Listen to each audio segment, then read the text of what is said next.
Il y a quelques mois, vous aviez interrogé la Commission européenne sur la progression du VIH en Europe, liée en grande partie à l'immigration. Avez-vous eu un retour à ce sujet? Cette question était motivée par le constat que les migrants accueillis en Europe provenaient pour la majorité de pays à forte prévalence du VIH. On constate que 39% des nouveaux cas de VIH détectés dans l'Union européenne étaient attribuables à des migrants entre 2007 et 2012.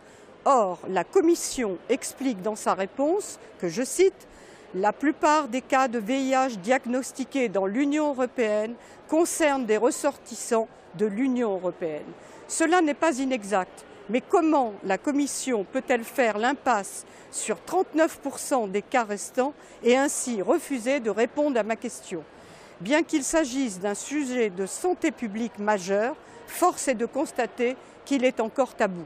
Dans sa réponse, elle affirme aussi très clairement ne préconise pas un dépistage systématique de maladies chez les migrants, plutôt que de reconnaître le lien évident entre immigration et développement du VIH. La Commission préfère botter en touche une nouvelle fois.